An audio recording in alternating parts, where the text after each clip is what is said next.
everybody.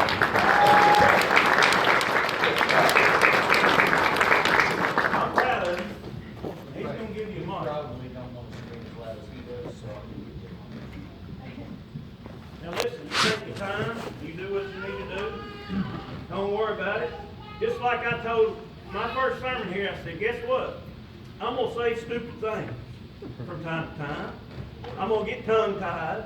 Y'all go ahead and laugh at me now, get it out of your system, amen? That's what I told you. Listen, it's not about trying to be perfect and impress people with words. It's about the heart. That's right.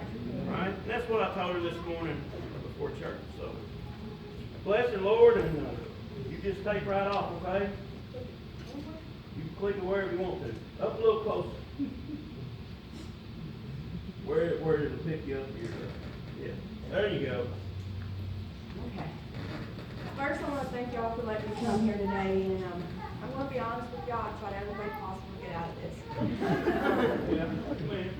I kept telling Brother Joe that just keep praying for me, keep praying for me. And I saw him at the gym 2 weeks ago. He said, I'm putting you down. And I thought, oh no. So I went to work, and I was hoping I was going to have to work, and my boss told me, no, you was off, so I couldn't use that excuse. I kept trying to find excuse after excuse, and then Sunday when I was at work, a lady came in, and she kept looking at me, and she came up to me, and she said, don't think I'm weird, but if you allow God to use you the way that He's wanting to use you, mighty things will happen. She asked me to pray, or she asked to pray with me to give me the comfort to be able to do what God's wanting me to do. So, here I am. So just pray with me, because this is very emotional for me to talk about still, even though it's 4 years later, it's hard. On May 21st, 2013, there was a graduation bonfire. We was all going to go. It was a youth group. We was all meeting up. And I asked my mom if I could go, and she told me that I had to clean my room. To me, cleaning my room is making sure everything's not visible, putting it underneath your bed, closet, anything like that. So I cleaned it the way I thought it was supposed to be cleaned. And then Daddy calls me and he says, baby, Mom's going to be looking at your room, so get everything out of your closet and underneath the bed. So then I had to clean. I actually cleaned. And Mom came home from work, and Dad came home from the lake. He took a day off that day. And they came home, and that night my dad was preaching a revival at Ball Station, the first church he pastored at. And I drove separate because I'm always running late. I try, but I'm always late. So Dad said, you drive separate, but please be on time. So I got there, and Dad preached a wonderful message. You could feel God's Spirit the whole time. And that message he actually preached came out of Psalms 121, 1-2. And it says, I'll lift my eyes to the mountains. Where does my help come from? My help comes from the Lord, maker of heaven and earth. Dad was preaching that, and he thought it was for the church because they were going through a hard time. And God gave that message to him 2 months before he preached it. But not knowing that message was for me and my family, because our lives was back to change forever. It was started raining really bad before church was let out. I left church, and Mom was wanting to ride with me. I told her no, I got this, because the selfish side of me was just wanting to get where I was going faster. So I told Mom no, but God took care of me on that, because if my mom would have been in the car, that whole side was crushed. It was crushed in. So I thank God for not letting my mom get in the car that night. Another thing about it is I never wore a seatbelt. You never saw me wearing a seatbelt. And my wreck happened 8 miles from the church. And probably 45 seconds before my wreck, a little still voice told me to put my seatbelt on. And I put it on. And that right after that, my wreck happened. They said that's what kept me in the car. So I thank God for talking to me and letting me put that seatbelt on. After I wrecked, it happened so fast, I didn't even get a whole scream out. But I knew I was fine. I was still conscious. I kept trying to get out, and I couldn't get out. I was stuck. My biggest fear was no one was going to see me, because it was 9 o'clock at night. It was pouring down rain, and I knew that I was going to be stuck there. Mike Wright, he came to sing for Dad. He came to surprise Dad that night. And he was on the way home, and he saw a little flicker of light. And he told his dad he was going to have to stop. And then he said, no, it's raining too bad. And he kept driving. And then he turned around, he obeyed God, and he turned around, and that's when he just came down and saw that it was me. He didn't know it was me, but he knew it was somebody that needed help. I was so scared because I was fine. I mean, I was conscious, I was fine, but I could not get out. I kept trying to get out, and I was stuck. And he came down to me, and he said, "Baby," he said, "help is on the way." And I found out a few months later, he kept calling me baby. And I found out a few months later that he said he's never called anyone baby. But that's why my dad always called me baby. So it gave me a sense of security that I was going to, I was okay. And I thank God for letting him call me baby, because I felt like my dad was right there holding my hand. Going an hour in the medical field is 1 hour. They want to get you to the hospital trauma unit within 1 hour. I was stuck in my car for 3 hours and 20 minutes. 3 jaws of life, numerous fire departments was there trying to get me out. And every time they would cut a piece of car, it would just crumble. But it wasn't my car, the way my red cabinet was not working the way that they wanted it to. And I was so scared that the whole time my adrenaline would go down and I would be in terrible pain. The whole time I was stuck in that car, I did not have one bit of pain, ever. I never had pain the whole time. And they got me out of the car, and still it was working against me because they couldn't lifeline me to the trauma unit. They had to, because it was raining so bad, they had to take me to the closest hospital. And they got me to Owensboro, and I don't remember a lot, but I do remember they said that hearing goes out before you pass away. That's the last thing it leaves. And I was laying there. I just remember hearing this. And I remember a doctor saying, "There's no way this girl's going to make it." And I'm very stubborn. I'm very, very stubborn. If you tell me I can't do something, I'm going to prove it to you I can't. So I honestly believe that God let me hear that to make me want to fight more. Because I heard him. He said, "This girl's not going to make it." And I knew I had to fight. And then after that, I don't remember, but I know that they was trying to lifeline me, and they said that they couldn't because my blood pressure was too low. And they said that it had to come up a little bit before they was even able to get me on the helicopter. Everybody in the waiting room, they came together and they started praying for me. And after they got done praying, my blood pressure went up and they was able to lifeline me. So it was just another prayer answer from God. I did get, and at Owensboro, they did shot me 3 times. And you see in movies, you flop like a fish, it's true.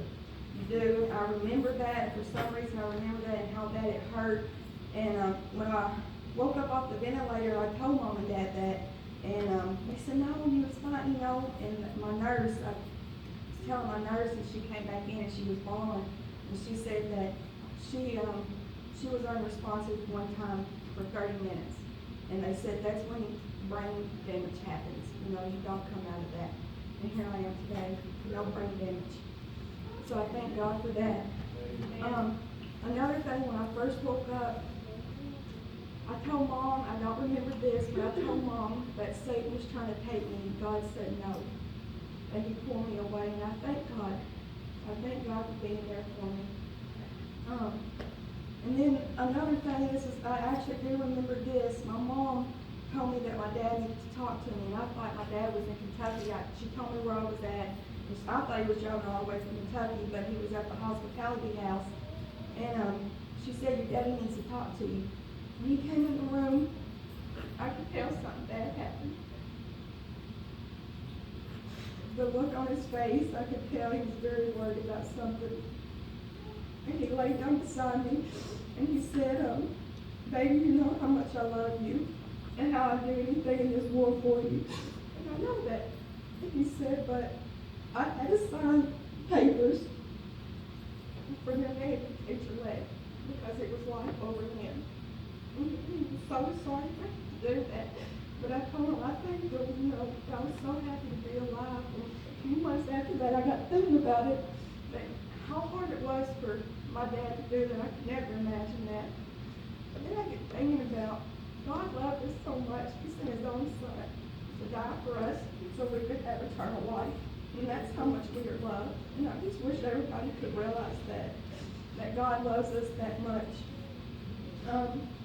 The pain, it was bad, y'all. It was very, very bad.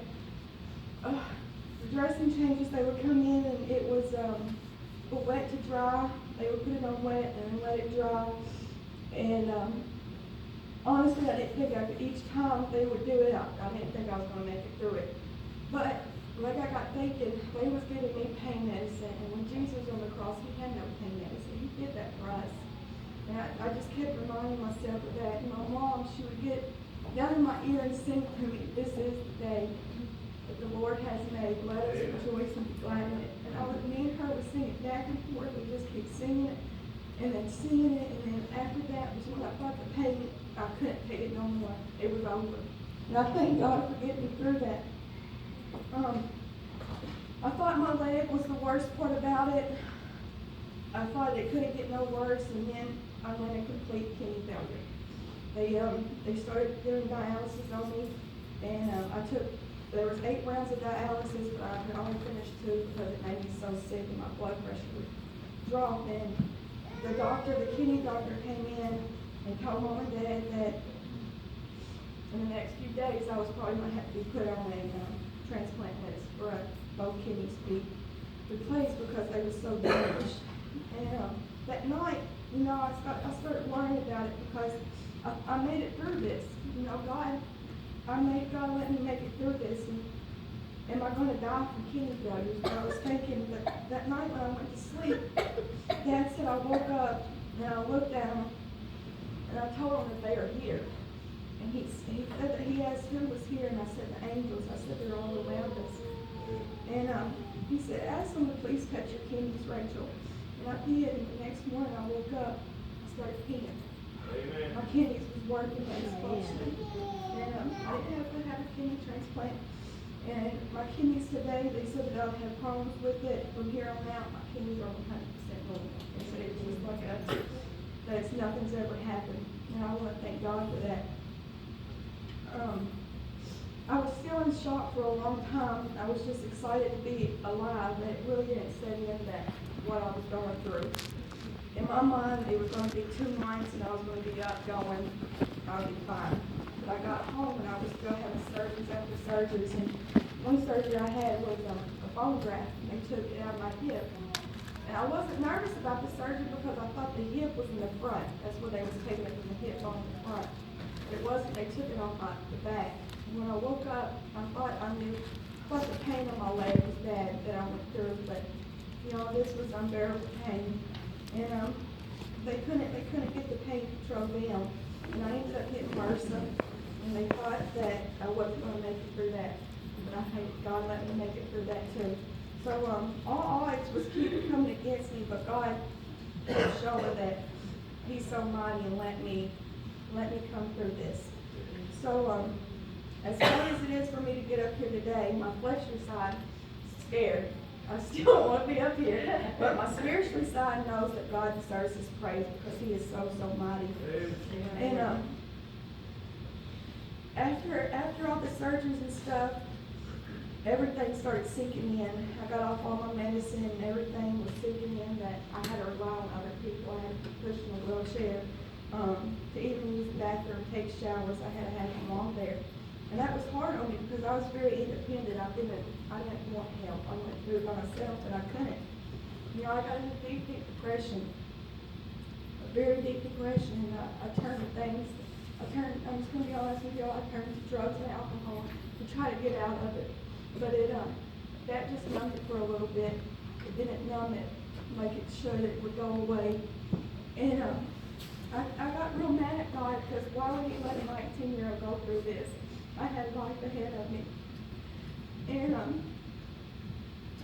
just one day, honestly, I even got thinking, questioning if there was a God who would let me go through this. And a little small, still voice came to me, and He said, "Why not you, Rachel?